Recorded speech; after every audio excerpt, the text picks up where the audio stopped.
So I always say the place of a mentor can never be underestimated. You can have a mentor from afar or somebody close that you can get feedbacks from, but it can never be underemphasized. Like whatever field you find yourself, you would definitely need somebody in that field that is thriving, that you're looking at, and you know that person just keeps giving you the motivation. Knowingly or unknowingly, the person might not even know.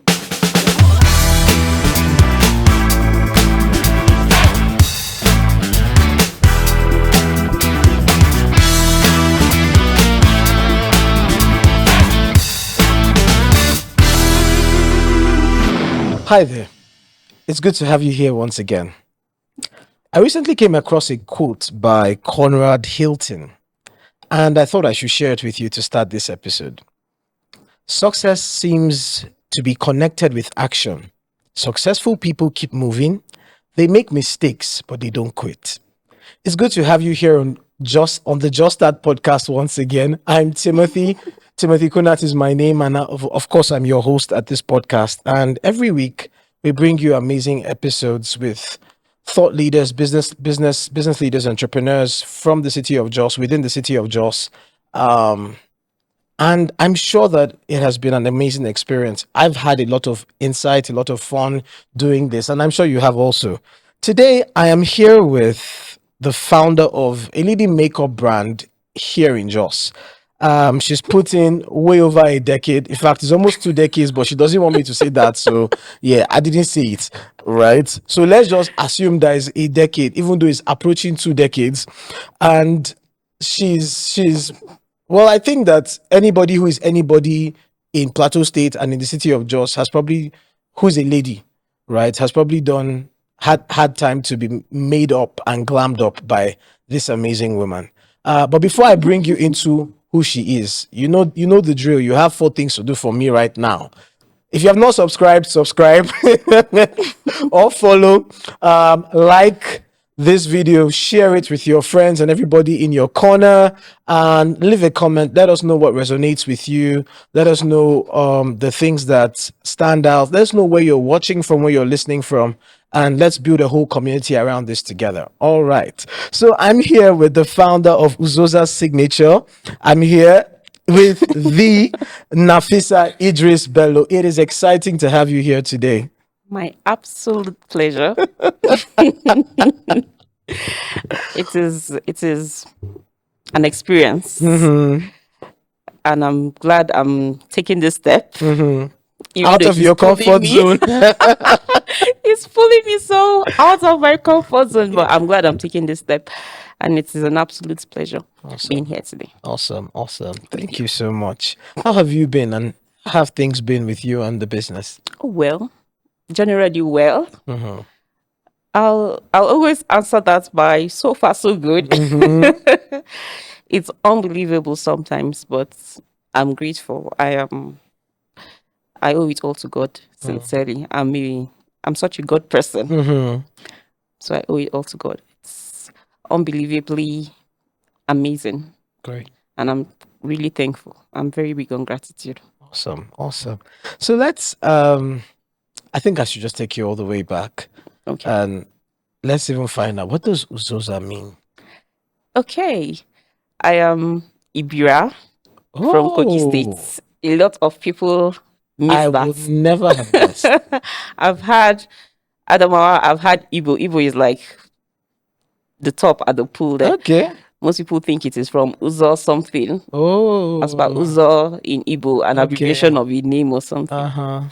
But it actually means beauty. Uzoza means beauty in my dialect in Ibira.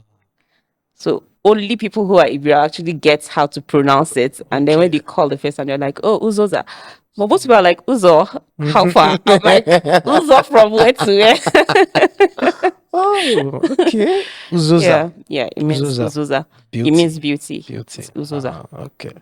So from what? From a microbiology background, because I've done my search into makeup. I mean, well, M&M, but what? Yeah. How did this transition happen? Okay. as a student, when I was in school, I always wanted, I knew I wanted to study microbiology, or rather, I wanted to go to school. Oh. And at the point where I wanted to start school, I had quite an array of courses to choose from, but microbiology just stuck out for some reason. I still do not know. But then I am one person that would want to try things, would want to be independent, as people would want to put it. Yeah. So I was staying in my father's house, going to school from my father's house. I am not big on asking for money or asking for things. And at that time, my father would always hold back and wait for me to ask, because he needed me to keep asking. And me, I am not the asking type. If you feel I need it, fine. So one day I just started and I was thinking, what do I do? Because I can't believe you like this. So the first thing that came to my mind was hairdressing, because I know how to make hair. I could braid my sister's hair. I could wash my hair, wash my siblings and all that. So one day I met my mom and I told her I wanted to open a salon. I was in about 300 level. My mom was like, from where to where? What is bringing this one? So one point, Shasha, she let me have a space and we opened a salon. It was her salon, but I was managing it. Well, long story short, salon did not work. I closed it down because I couldn't really keep up. Then in 400 level, I went for a wedding. I didn't even know makeup was a thing at that time. Everybody gets married. They just wear their clothes, dust off the normal You use powder. now. Is it Tony Montana? The one of that powder Tony now. Montana. Yeah, the one in the blue. Is Clap it blue it and off. white? You Or know, black and gray, white? blue. Yeah. Dust it off, clap it off, and I saw somebody coming in and painting, and I'm like, is this even something? And afterwards, we went for because the lady that got married was like my neighbor. After the church service, I noticed the lady came again and I'm like, these people are serious. Serious. What is this? So afterwards, after that experience, I won't forgot about it. And then one day I was talking to my sister. We were scrolling Facebook. And she saw makeup training. She was like, people actually learn this thing. I'm like, are you trying to say that thing that woman was doing that day because we had the wedding together? So she was actually somebody that learned something, like in school or something. So the first training we saw was in Lagos. And then I was like, my father will not even hear of it. Where were you living at that? I was in Jos. Oh, okay. I grew up in Jos. My father will not even let me go to Nasara, not to talk of Lagos. So my sister was like, let's just try. We chatted her up and she gave us a bill of about 60,000 or something. I'm like, if you turn me upside down, and you turn her upside down. So we let that go. And then a few weeks later, she came back and told me that she saw the sister to the bride we attended her wedding. So she just asked her if the person that did that whole thing was somewhere around. So she said yes, she was in Jos. But she didn't know, because her sister was not around. She couldn't find out who the person was exactly. But she just knew that the lady had a shop on Amadu Belui. What part of Amadu Belui? She said somewhere before post office. So that day, we started trekking from Hamas. And we kept going shop by shop to ask if anybody knew somebody that was doing makeup. And anybody we asked was like, makeup. Are you saying cosmetics? We're like, no, the person teaches people how to. So luckily, we found a shop after a long trek. And then when we got there, we met the really nice lady. She's my mentor. And she told us all about the training and whatnot. And she said her training fee was 23,000. I'm like, This was in 2008. Immediately she mentioned 23,000, I just pitched my sister by this side. I'm like, let us start going, because what is this? So So then she now said, but if we really want to learn, because my sister told her that I really want to learn. And then she was like, okay, we can start off by paying half and we'll pay the other half afterwards. So we went back home. We started thinking. I called my friend to borrow money, of course, because after my failed salon project, there was no way my parents were going to give me any more money money to again. do another project that they were not even sure. And this one, exactly, people even know. Okay, they know salon, but back then, my makeup mother was would in not this. hear of it.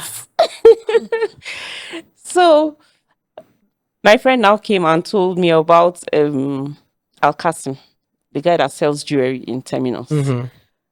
My mother gave me one gold necklace I was always wearing then. So she was like, you have money, just carry this your necklace, we can go and sell it. I didn't even know it was a thing. So she was like, you can just sell it and you give us the money, you can go and pay and start. So I carried the necklace. Wow. And we went and we sold it. I think we sold it at like 12,000 or so. Wow. Yeah. You don't know how much that is worth today. But we sold it. So at the process of selling, I kept asking my friend, are you sure? She was like, Nefi, just do it.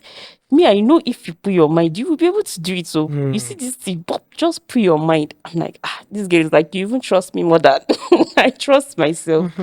But because I knew that I could not fail again.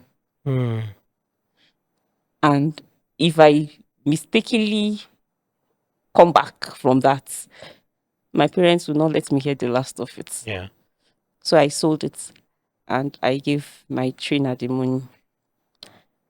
Because of the training period, I was able to pay her back the balance and I couldn't start because I didn't have, it's not like something that you just go and start working. I didn't have tools to work with. So I spoke to her about it and she offered me an internship.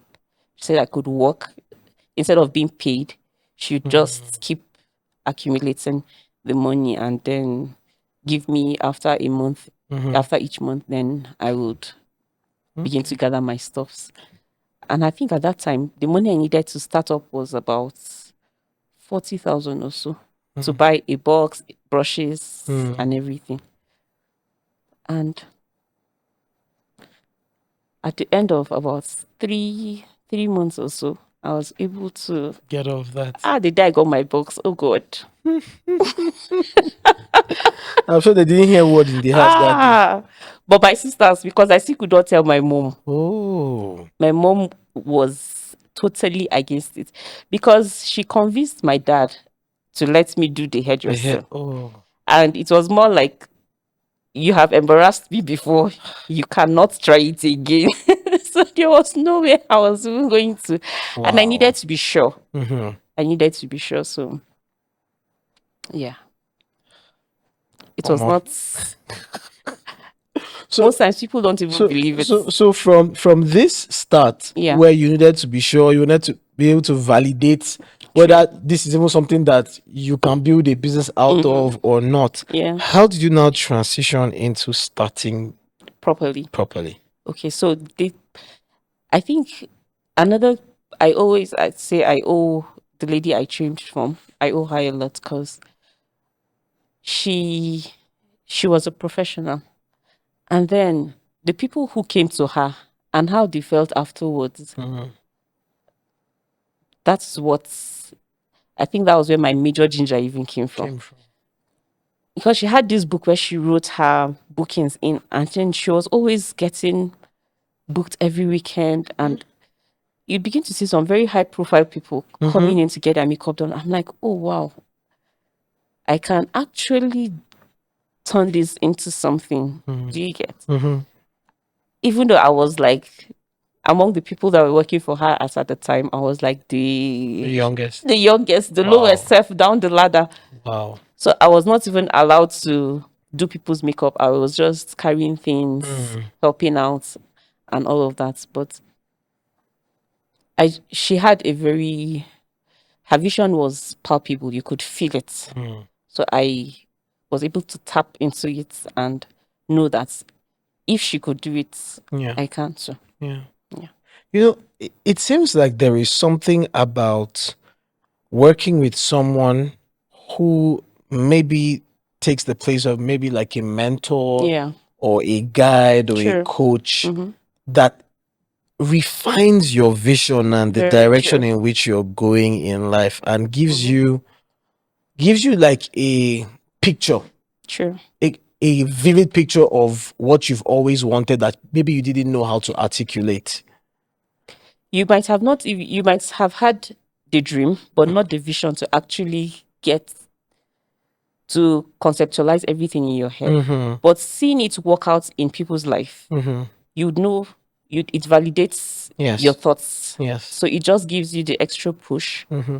So I always say the place of a mentor can never be underestimated. Mm. You can have a mentor from afar or somebody close that you can get feedbacks from. Yeah. But it can never be underemphasized. Like you can, whatever field you find yourself, you would definitely need somebody in that field that is thriving, that you're looking at, and you know that person just keeps giving you the motivation, knowingly or unknowingly. The person might not even know. Do you get? But there has to be somebody you look up to. If not, no journey is easy. Yeah. And it is very easy to derail when you feel pressured. So having that person serves as, it keeps you grounded. Grounded, yes. It just keeps your belief there. Yeah.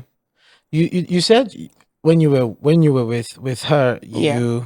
you weren't doing faces yet. You were Yeah. just carrying things.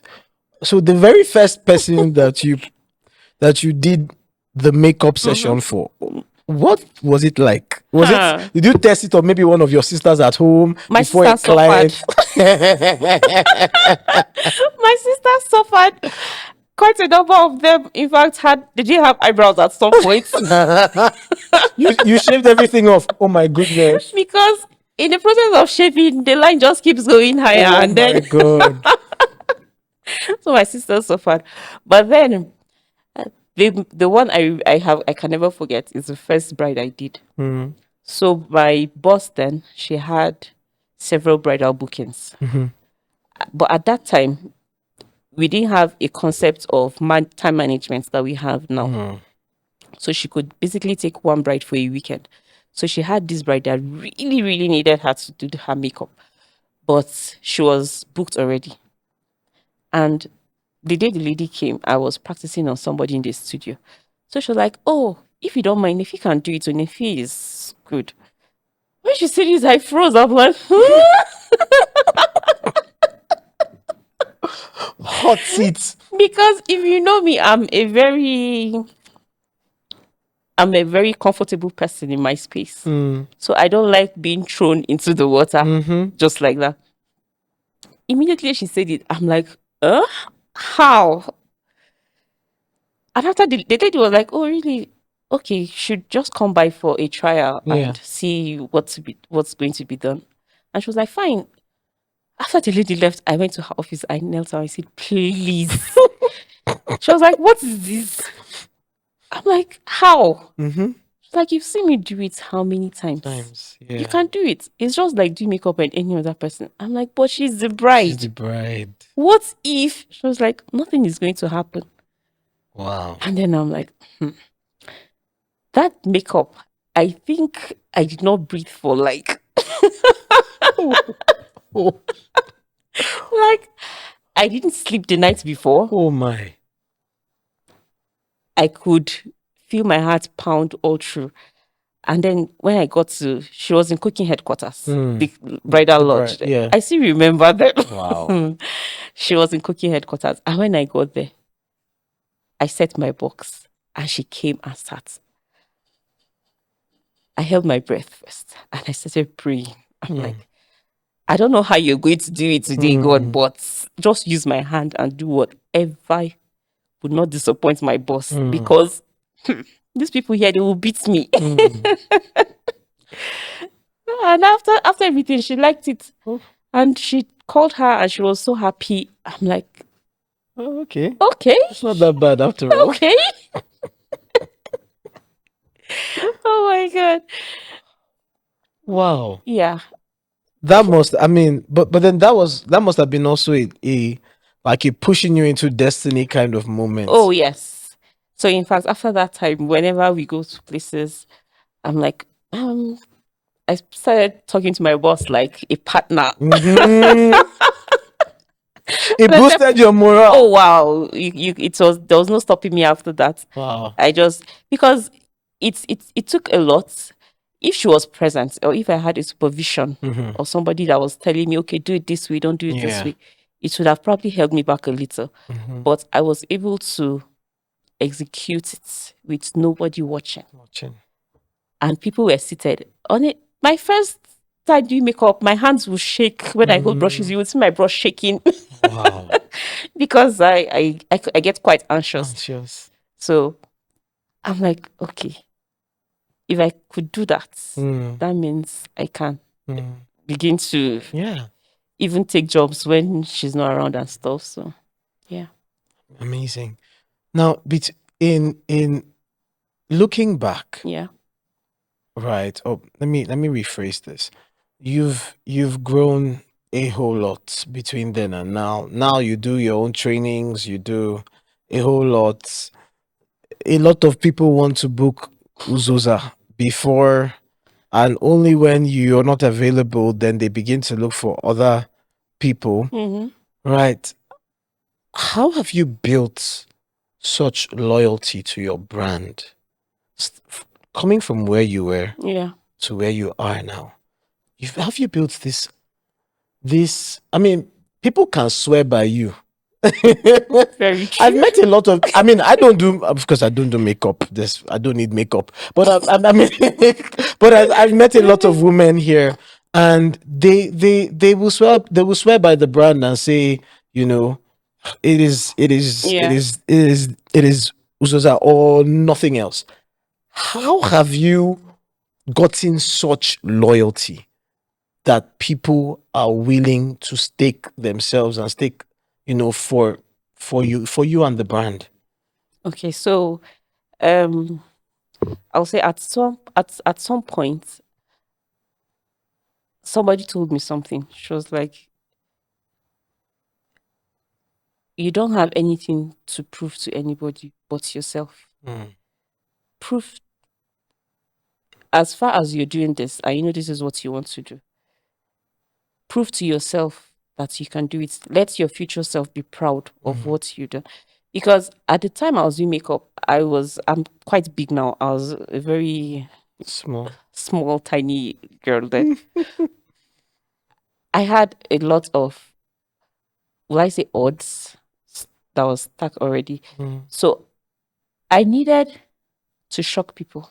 I didn't want anybody to be displeased with what I was going to do. So I walked like, I think I would walk more than what the average person would do. Like when I was working for my boss, she just needed to tell, in fact, if she calls me the morning of a wedding, she didn't have to repeat herself, I will be there. I was that loyal. If there was anybody she would trust to execute anything, it was going to be me. Because I just felt I owed it to myself to become the very best at what I had set out to do. And at one point, growing up as a makeup artist, I felt it was almost impossible, because I was like, who will look at me and book me? Like, why? And for some very odd reasons, people started booking. You know, when they say just put in the work, people are looking, people are seeing, the people that matter, or the people that are supposed to see are going to be, they can see, just keep putting in the work, just be consistent. I think that's what happened. Because when people started booking me, I was always like, when somebody calls me and they're like, okay, our wedding is in 2 or 3 months, I'm like, and you are booking me right now. What happened? Wow. So the first time I got a double booking on a Saturday, I called a mentor I had then in Lagos, and she's a makeup artist. And I told her, I was like, I have a problem. There is this lady that is getting married. She said I have to do her makeup. She was like, okay. But and now her okay was like, so what do you want me to do about it? I was like, but I have somebody else already on that same date. She was like, okay. I'm like, then that's the problem. She was like, what is the problem? What is the problem? And I said, how do I do 2 brides? She was like, are you okay? How much time do you have? What do you do with your time? And that was when it dawned on me, like, really? If people appreciate my work that much to want to still book me when they know I have other people to do, that means there is something I am giving them that even me myself, I'm not even aware, possibly. So she just gave me a rundown of how to balance out my timing and all, and I went ahead and did it. And that one, I was like, first shocker. Some months after that, I had another bride call me and she was like, and we don't mind moving our time. I'm like, whoa, hold up. Moving your wedding time because of the makeup. Wow. I'm like, And she was like, oh yes, we can move to 12. I'm like, okay. And to be sincere, I think in the whole of my time as a makeup artist, that was the first time it actually hit me that I was doing something right. Because it just clicked that I had built something that people appreciated. People would normally say, oh, your makeup is nice, but that took me to a whole new level. Imagine changing a whole time frame of a whole event because you want me to be involved. Like, that was the most humbling thing ever. That's amazing. Wow. Shifting. Wow. This is the first time I'm hearing something like that. I've had people push their wedding dates because I've had people no. It's a big deal. Oh yes, it is. But you know, I think that where you play, the makeup, I think it is one of the most, how do I phrase this now?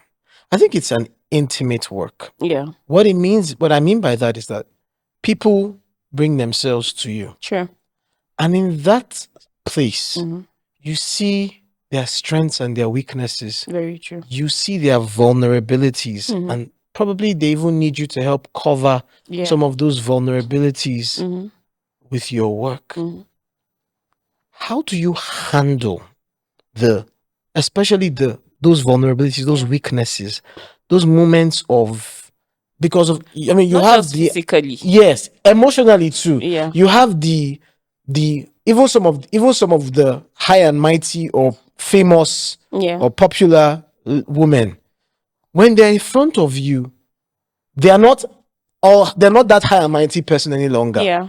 They're just somebody on the seat. Exactly. They're just on the seat. In fact, I would say that the order of authority has shifted. Sure. And it is your call at that point. Yeah. That is such a precious opportunity. How do you handle those moments? At one point, I had to take time to know myself, to stay grounded in myself, because you can't give an energy you don't have. I had heard where people discuss a lot of their clients. I've heard people talk about conversations that we had, but I knew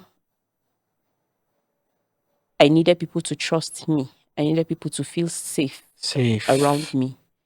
I needed people to believe me when I say I got them. Do you understand? I didn't want people to, when I enter a space and people begin to hush and change their conversation because they're not sure of where what is being said is going to be taken to. Yes. Or how they feel at that point. I didn't want to enter a space and people begin to hide their bag or cover their stuffs. So I found myself, because I needed to know me. I needed to know me to the point where I would exude my confidence and my integrity without having to explain it.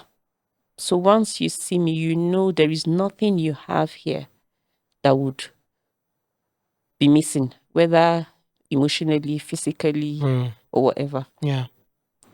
You needed to feel that safe around me. So to a very large extent, I think a lot of my clientele are actually the average to the high class. Yes. So I have seen quite a lot and I've heard quite a lot, but I keep getting, I said this and you didn't tell this person. I'm like, you said it in here. Whatever you say here remains here. So people actually appreciate that. Well, I say confidence. Is it confidentiality? And then my father would always say, your integrity is not something you can buy. No matter what. Recently, we had a situation where somebody was charged by 10,000 extra. On a normal day, people would probably say, oh, it's an extra profit or something.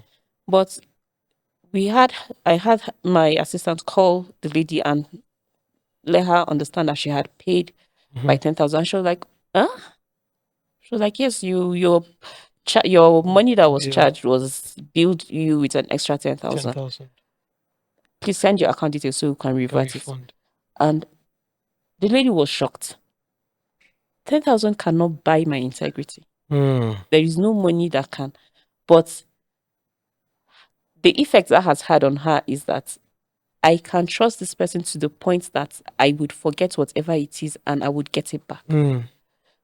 So that it is not just, I do that not just for my personality, but also for my skill. Yes. I want my skill to give you the same kind of confidence and integrity that I carry, that you know that if you enter any space, whatever you do on you will stand out and will stay till whenever you want it to. Nobody is going to come and make you feel little or make whatever you're carrying little, lesser than it is, because I did it. So it was a deliberate effort to connect everything, connect my person as Nafisa now, not even as Uzoza Signature. And the craft I do. Because that is what my brand should stand for. Wherever my name is being heard, we should be able to say the person is trustworthy, the person is loyal, the person is good. And whatever she gives you, you can never find. It is tailored to suit you as a glove. Wow.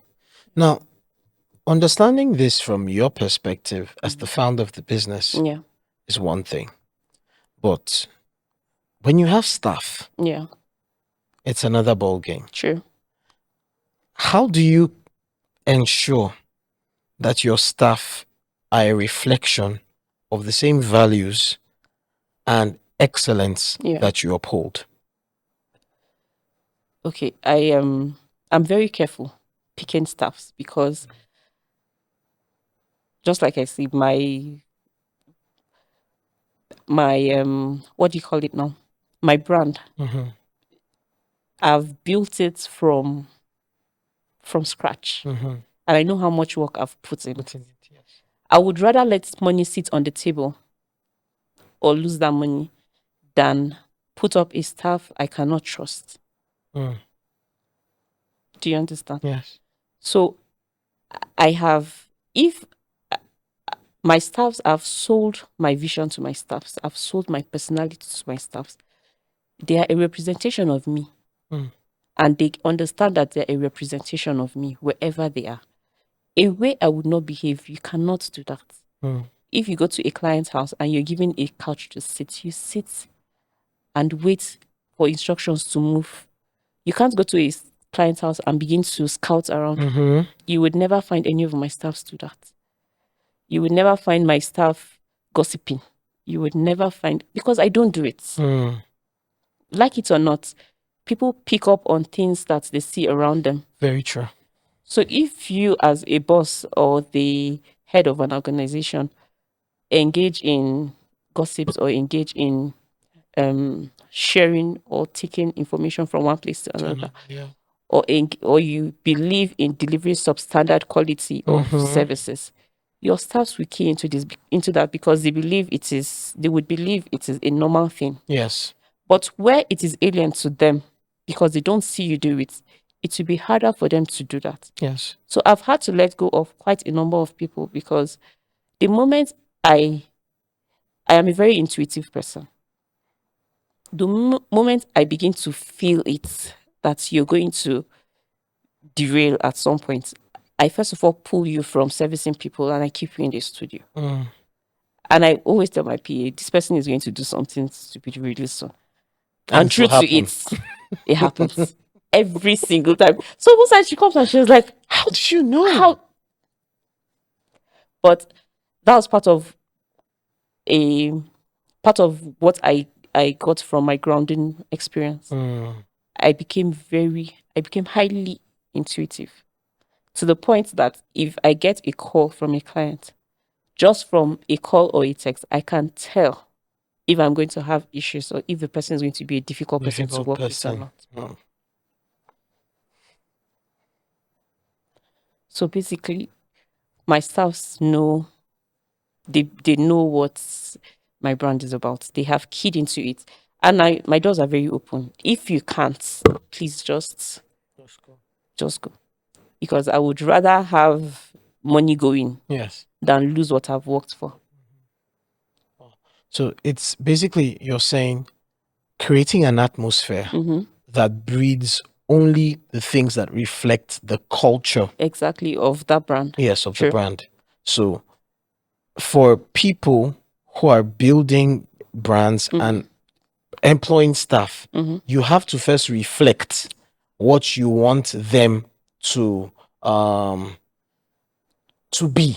You have to first create that atmosphere. You have to be it. Exactly. You have to be it because you can't. It's just like bringing up a child. Your child will grow in an image of you, whether you like it or not. Yes. It can be good or bad. It can be it can be a recessive image of you or something that you put out there. Yeah. But however that thing happens, it is something in you already.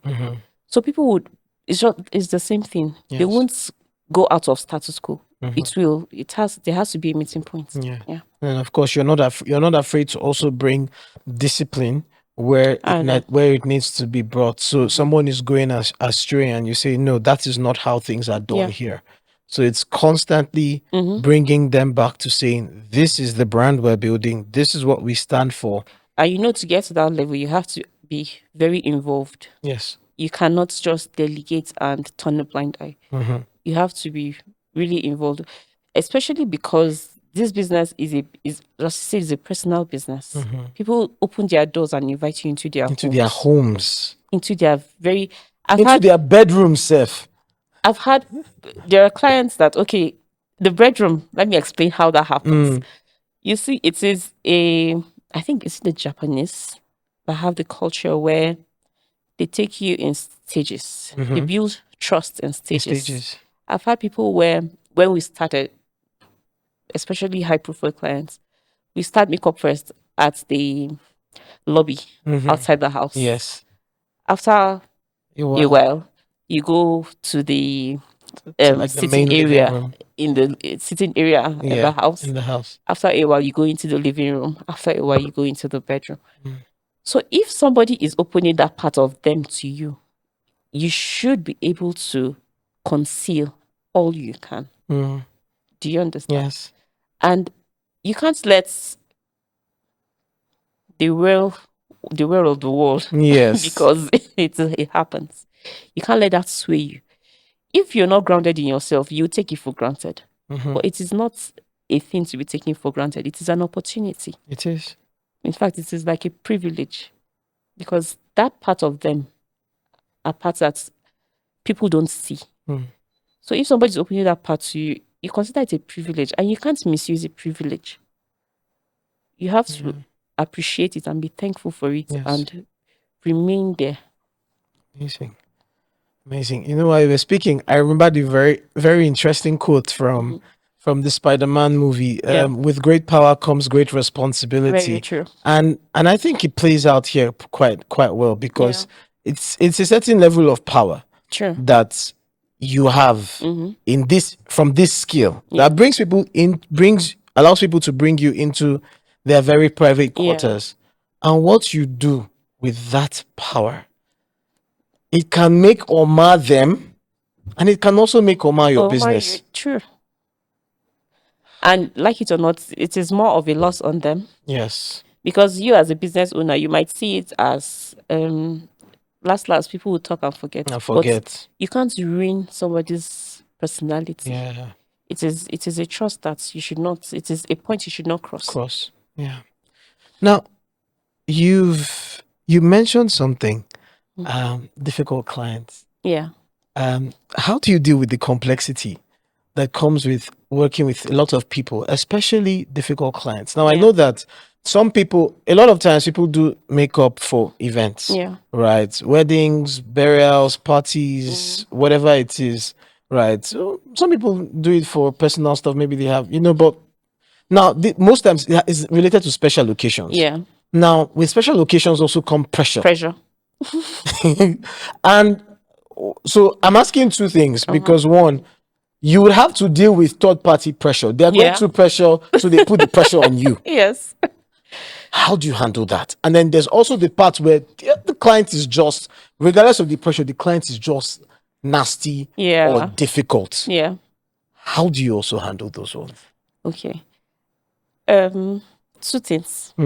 One, I pray. I pray for easy clients. Like it or not, I do. I pray for easy clients who appreciate my work. Because if you appreciate me and if you appreciate my work and you trust what I do, you would trust me to a certain level. You'll be less difficult towards me. Do you understand? Yes. Then secondly, I am very, things that face me are very little. Okay. I can swallow a lot. I can keep my calm to a very high level. And I think that comes with knowing yourself. I understand that it is you. It is a you problem. It's not a me problem. If you're being nasty, it is you. It is not me. Do you understand? Yeah. When I engage in being nasty, that means I'm nasty. Do you understand? But I don't let you push me to the point where I feel triggered enough to blow hot at you. I try to be calm so that my calmness appeals to you, and then you are forced to become calm. Do you understand? Yes. And like it, to a very large extent, I think it also comes with professionalism. I think that's what they call it. When people trust you more, they trigger less around you. When people, it's just like you want somebody to do something for you. Yes. The moment the person exhibits a level of cluelessness, it triggers you. I don't know if you've noticed any of that. It triggers you because you feel, okay, I think it should be like this. But the moment the person, you can be a very detailed person, and the moment the person you have employed seems to be very knowledgeable about that thing that you want the person to do, it brings your what is it called now? Your guards. It pulls your guards down because the person has bought your trust. Yes. Because the person is informed, the person is knowledgeable. So as a makeup artist, you have to, as much as possible, be very knowledgeable in your trade. You have to know your skill, that to the point where you can close your eyes and do what you're supposed to do. Because people people sense fear, people sense cluelessness, people sense when you don't know what you're doing. And I think that's, to a very large extent, it triggers people's outburst towards you. You can't be doing the best you're doing as the person wants it to do, and the person would be nasty towards you.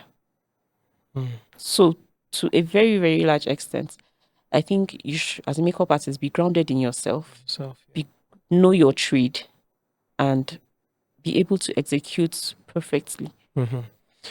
One thing that you've iterated over and over again is that being grounded. Oh yes, and knowing your skill.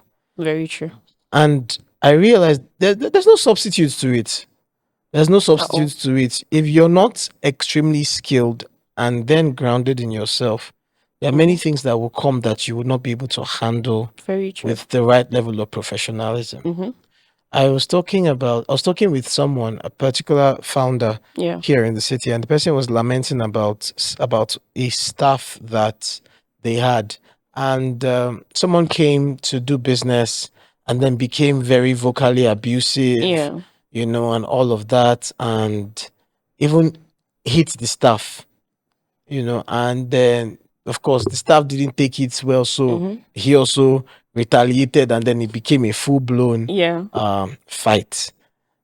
And then of course they had to kick the client out and tell the person to leave, but then she also had to put the staff on suspension because she's like, the culture here, blah blah blah, and all of that. Have you ever had situations where your staff responded in a way that didn't perfectly reflect your brand? No. Oh. No. Wow. You've done a lot of work. No. Because like I said, my staffs, they know the level, they know how much not how much I've put in now. They know how much I am invested. I'm not saying take insults from people. I'm saying respect yourself so much that people be forced to respect you. Respect you. Wow. When you respect yourself, you would naturally respect people around you. You go into a place, or rather, I go into a place. You don't have to be older or younger, bigger, or I would just, hi, good afternoon, everybody. That just humbles anybody around you. If you respect yourself enough, you would respect people around you. People feed off.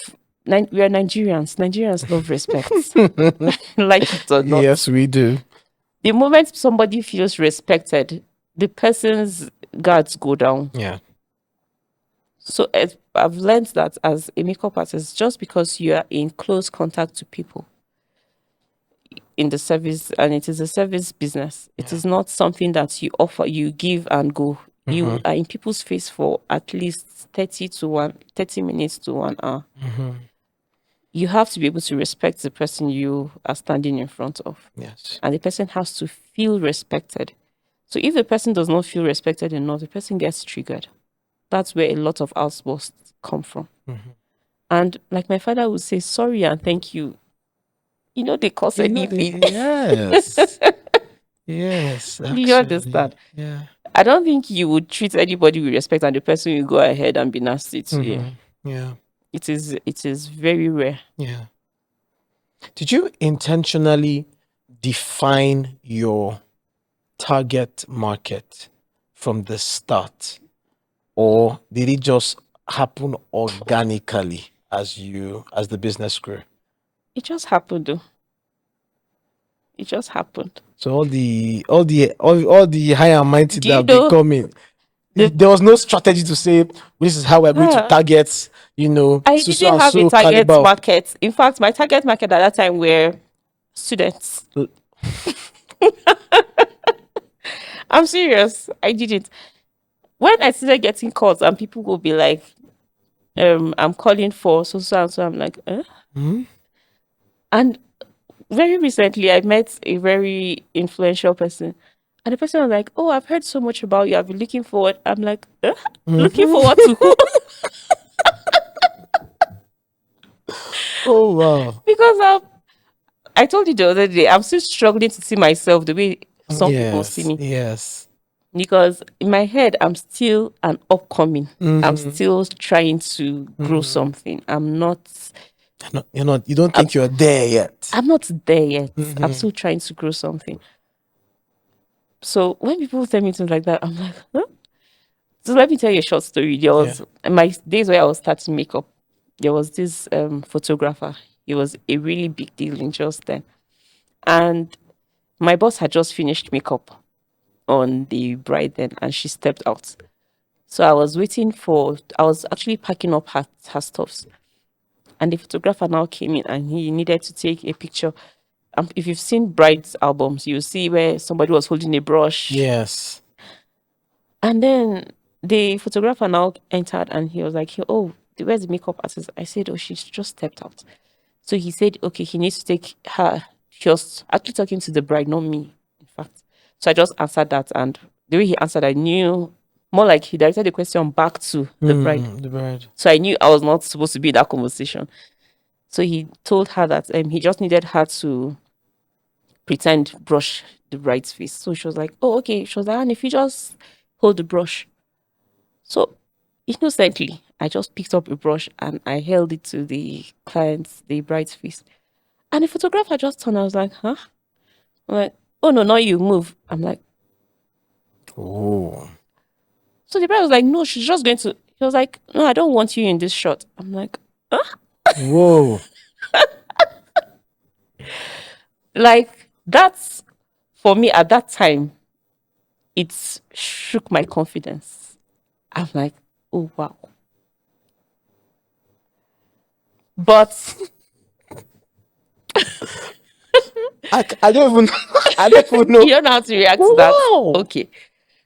But years down the line, I was handling a client about 2 years ago or so, and this photographer walked in. And the guy was like, "Oh, ma'am, you're done. I'm sorry, I just needed." I'm like, How the hmm. tables have turned. He couldn't even remember. Of course not. He could not even recognize. That's exactly how it always is. And I'm like, is this a time to be like God? Is this a time To give him back. to give it back? Is this a time to practice what I've been taught to hold back? I'm like,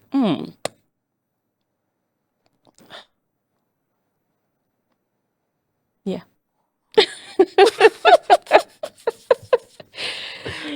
So the reason I threw in this question is because I hear a lot of makeup artists say it is quite discouraging how people treat them. Treat them, yes. And I always tell them when people treat you a certain way, it is a reflection of them.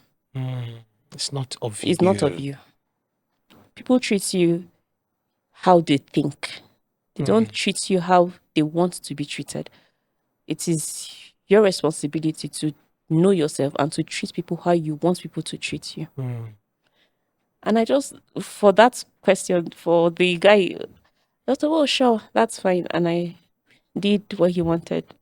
And I, are you okay? He said yes. I was like, okay, fine, thank you. That was it. And that was it. And I'm sure he would never, he would never remember that it was that same person. Oh no. So at some point, just keep going. As makeup artists, I tell them, I say, just keep going.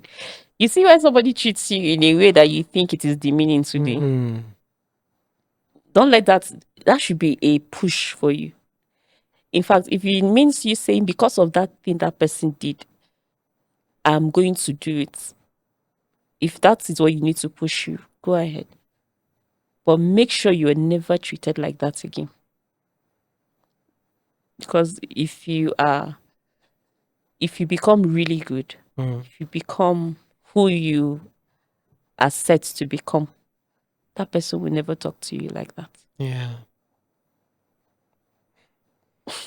I can't get over this story. I'm wow. And it just see, it just pays to be really kind to people though. Oh yes. Because you don't know where this person will be in another 1 year, 2 years, 10 years. I could not hold it back. I was so happy that day because he even called me Ma. I'm like, oh.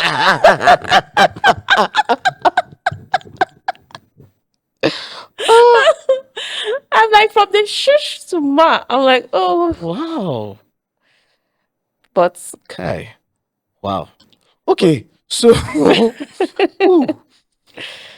the very first time you got paid a significant amount of money for your work. Yeah. What did it feel like? Oh, I was rich.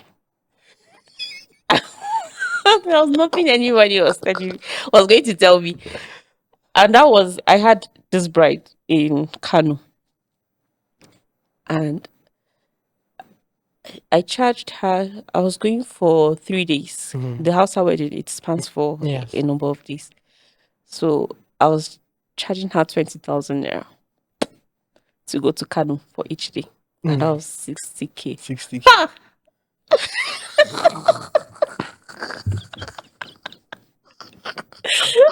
And they're going to give me a room to myself, a hotel. Like nobody was telling me anything. When I collected that money and I came back to just guy, oh no. Levels. I was rich. Like, sincerely, when I came back, I immediately went to a makeup shop and I was like, give me this. Give me this. Give me this. I'm loaded. 3 days. I spent 3 days working for 60,000. For 60K. Oh my God. Oh Lord. And yet it was big money to you back then. Very. It was a lot. And no, nothing. No, there was nothing anybody was going to tell me. I was a big makeup artist then. And I didn't know they called me because I was a cheap. I didn't know they called me because I was because you were the cheapest. Oh my. Oh good. Anyway, it's part of this. It's part of the learning journey, and I mean, we can laugh about it. Oh right yes, we can laugh about it right now, of course. So it just goes to say, whatever it is, just keep pushing. Yes. Just keep pushing. Yes. I was going to ask you, and I just remembered. Yeah. So, at what point did your parents, your mom and your dad, finally feel like okay, she's onto something? Because you said you had said you couldn't tell them. You couldn't tell them because of how the first thing went. Yeah, at the time when I was interning, my mom knew about it, but of course, my father would have to sneak out of the house to go, and then I was my parents stay around university permanent sites. So my boss would usually walk around Refield area. So I have to take bike to come all the way. So one day my mom said no. Because that was the early days. She knew. She was like, what are you even doing? My boss was she studied pharmacy. I'm like, she's a pharmacist and she's doing this. That means it is something responsible people do. My mom, she still did not understand what all that was about. So one day, my boss called me and I needed to meet her up in Refield. And my mom, I was going out like about 6:30 or so in the morning. And I met my mom at the door. I'm like, okay, I'm going out. I was like, where are you going to? I'm like, I want to meet my boss. I couldn't tell her where. She was like, okay, is she here? I'm like, no, I'm going to meet her on the way. And she was like, okay, how are you going? I'm like, I'm taking a bike. And she was like, is it far? I'm like, no, around terminus. I flew back from P-Site to Refield. It was in this. I can't forget that it was in. I had a very bad cold. It was in December. Oh my goodness! And I didn't know. I didn't understand that when you take bike for a very long distance, you actually get cold. Yeah. I got there and I was shivering. And my boss was like, "What's wrong with you?" I'm like, "I'm fine." I mean, I can understand because I've had to take bike many years ago. Yeah. In that December cold. And so when I got back after that, and my mom saw how ill I was, she was like, "Oh no, you can't do this. You can't do this." I kept begging. Like I literally begged to become a makeup artist. I kept begging. So if we have a work on Saturday, from like on Thursday, I will clean my mom's room. I will give Just her be on her water. good I will books. whatever she wanted. I'm there just so that when I say please, she would be like, okay. You would think that would have cleared everything, but my mom still thought I was doing child's play till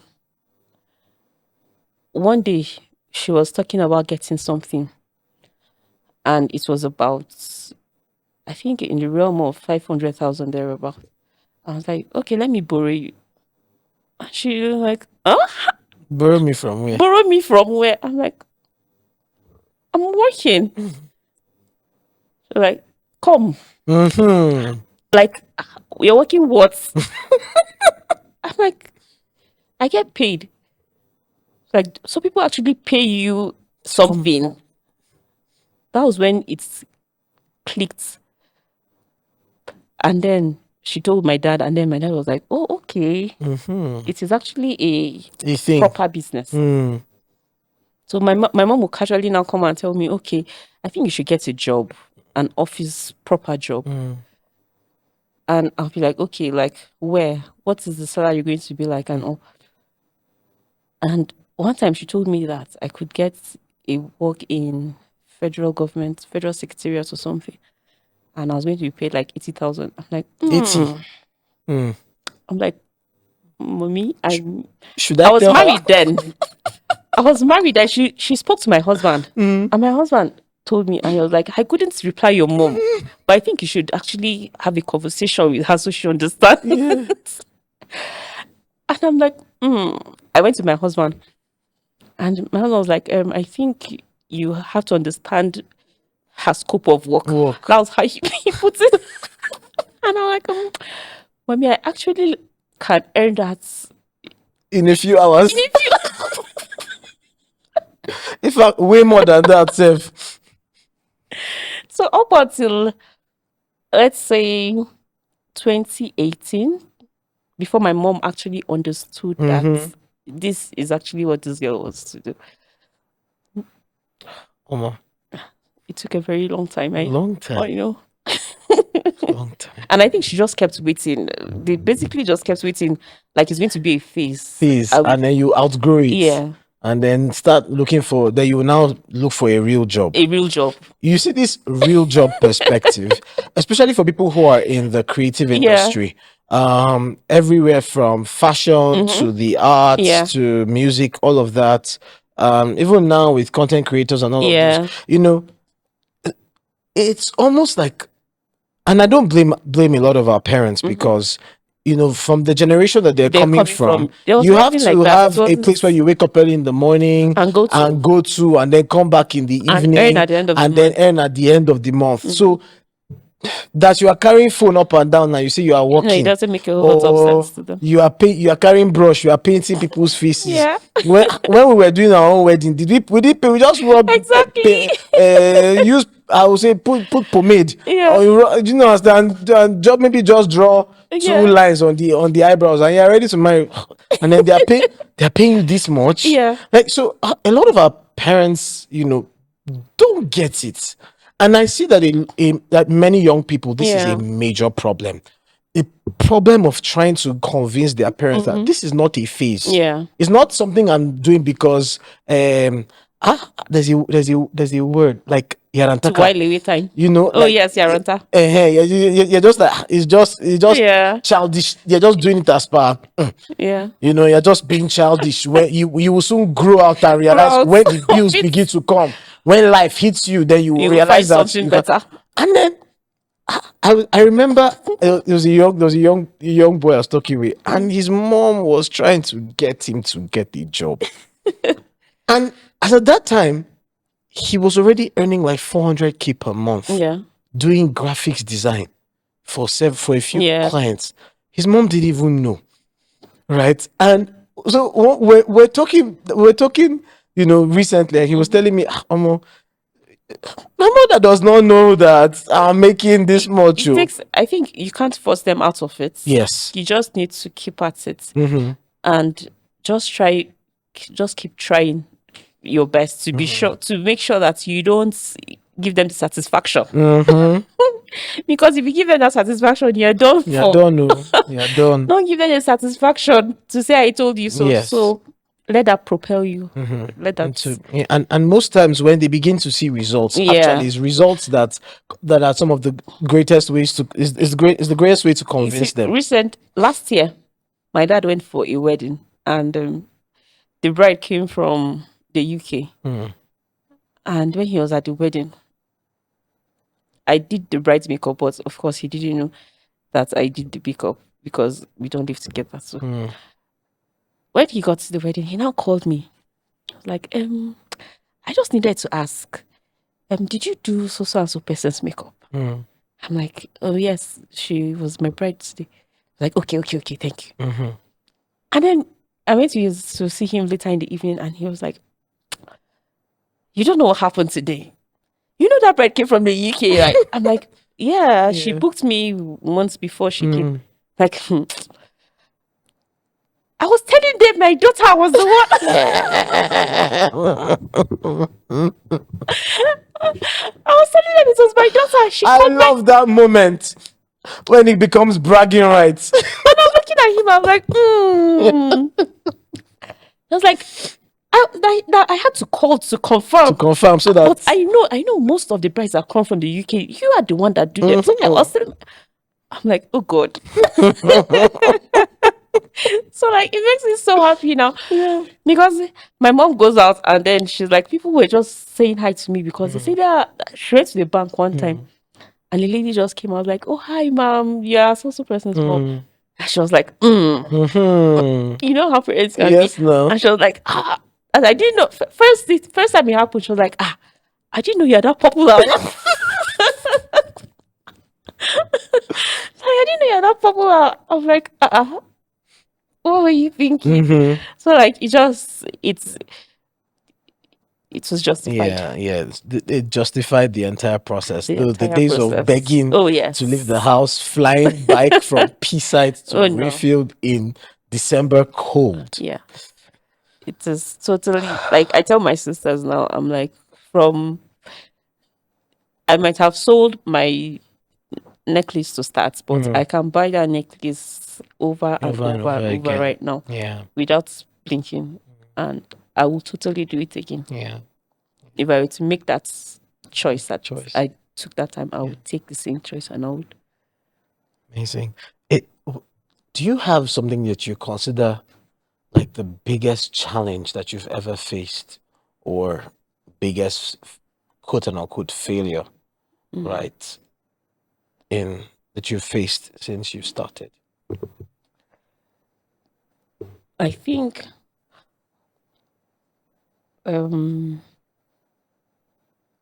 skill wise, no. I think it's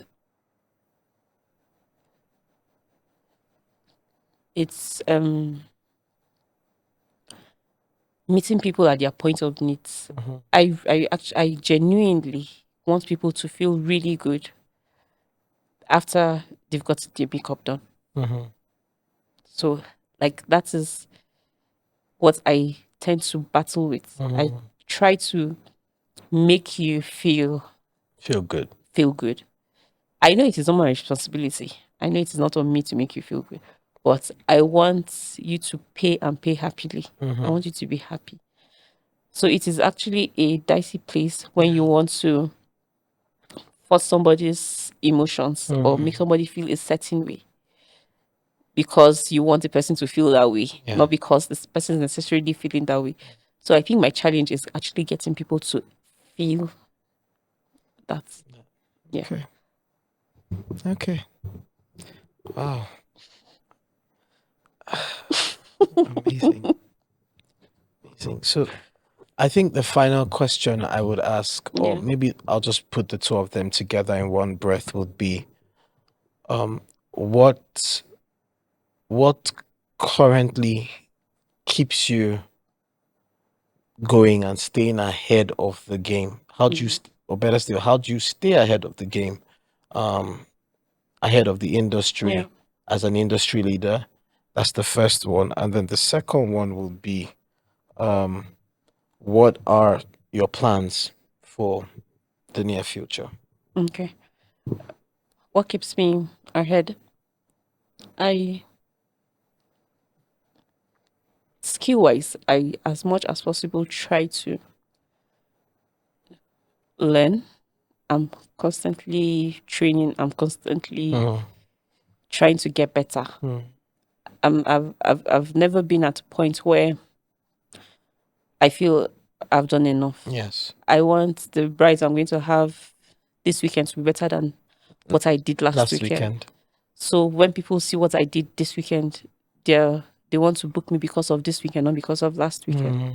So I think that is part of what pushes me to want to do better, to want to learn more. And another thing is, I have girls. My children are girls. I want my daughters to see me and know that they can do anything they want to do because I can, or because they have seen their mother do that. Yes. So they know that there is no limitation. Because I've had makeup artists ask me, not just makeup artists, young ladies, if they're married, how do they hold on to a business? Marrying a kind person, marrying a supportive partner helps you. But what pushes you the most is to become a better person in that marriage for your business and for yourself, which will in turn translate to the marriage. You just have to become the best version of you. So constantly these days, I find that I try to, you see these business values I've placed, I'm also placing it in my children because I want them to be the best versions of themselves. I want them to be able to stand tall wherever they are. Yes. And I want them to succeed. Not because, I think my mom also played a part of that, because my mom is not a relaxed person. My mom became a manager in a very male-dominated industry, and she thrived. So I want my children to see me thriving, and then they will know that they can do it too. So I tell people, I said, my struggle are different from your struggles, because what is pushing me is different from what is pushing you. What is pushing you can just be to be able to afford your basic needs or to afford some things. That is your push. And I'm not saying it is little. I'm not quantifying that, but that is what you need to push you. What I need to push me is how my children see me. Yeah.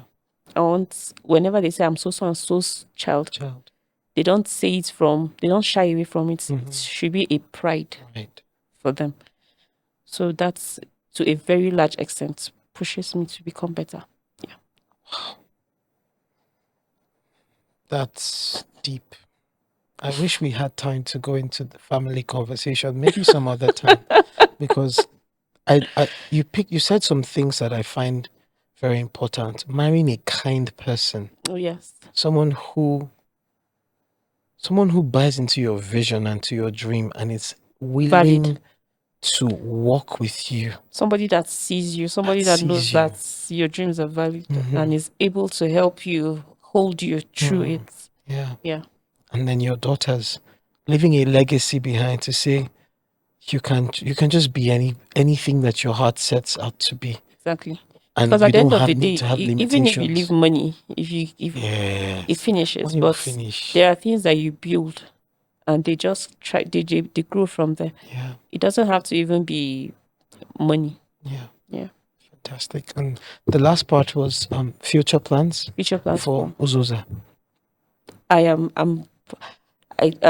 was speaking to a planner recently, and I told her I want to be able to put the just makeup artistry business to a level where the way we think of makeup artists in Lagos and Abuja as it, I want people to see just makeup artists as it too. We still have people bringing in makeup artists from Abuja, from Lagos to town for their events. Yeah. But I'm hoping that we are able to build ourselves to the point where people would not see the need to bring in anybody. We are we are able to. Yeah. We can. We are capable. Mm-hmm. So we have to work hard enough to show people that we can, for people to believe that we can. Of course, I can't do it all, but I am picking up my parts, and I'm believing that when 2-3 other makeup artists see me picking up as much as I am, they'll be forced to pick up as well. And we meet up at that level. Yeah. So we're able to hold the beauty business in just a very high level. Yeah. Yeah. Amazing. I like the fact that it's not about just you, but you're thinking from the perspective of the industry. Yeah. And someone was recently telling me how she's interested in branding just as a wedding destination, right? Especially like outdoor weddings are becoming a thing. Yeah. Right. And I mean, this place is just beautiful. Sure. Right. So when you began to talk about raising the standard of the industry here and getting it to, you know, heavy professional levels, I just started seeing it in my mind how it would be really lovely for, if they are doing that kind of thing, they don't have to bring people from outside, because everything they need in terms of the skill, the excellence, the capacity is already here. Yeah. So we have to, I think we owe it to ourselves because people in other places, they didn't need anybody's they didn't need to seek anybody's permission to become who they are. Yeah. We owe it to ourselves to be that good. Yeah. We're not, I think we should have passed the point where we're fighting to become better than the other person. No. It is a personal battle. You have to be able to be better than who you were. The previous version of yourself. Exactly. Yes. That's the person you should be bothered about. Whatever, if you do better, nobody forgets other people. It's just noise. Once you're able to do better and people see you doing better, everybody pulls it up. Yes. But when you relax, people tend to be very comfortable with mediocre. So you have to pull it in. Awesome. Thank you so much. You've really given us a deep insight into the person behind the brand.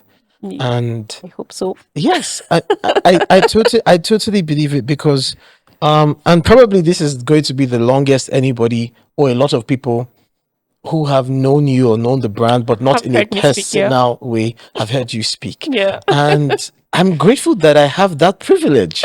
Yes, it is a privilege. It's an opportunity, because now everybody who listens to this gets the opportunity to connect to you beyond just the brushes and the colors and the blushes and all of those, to the person behind the brand. And I'm deeply excited about how much value you've poured out here today. But beyond that, it's the value system of your business and your brand and your person. And I feel like everybody can connect to that. So thank you. Thank you so much for being here. Thank you so much for spending this over 1 hour. We've been talking for over an hour. Really? Yes. Oh, wow. We've been talking for over an hour. And in my head, I was like, okay, whatever question you ask me, I'll just smile through it. And this has been so beautiful. Thank you.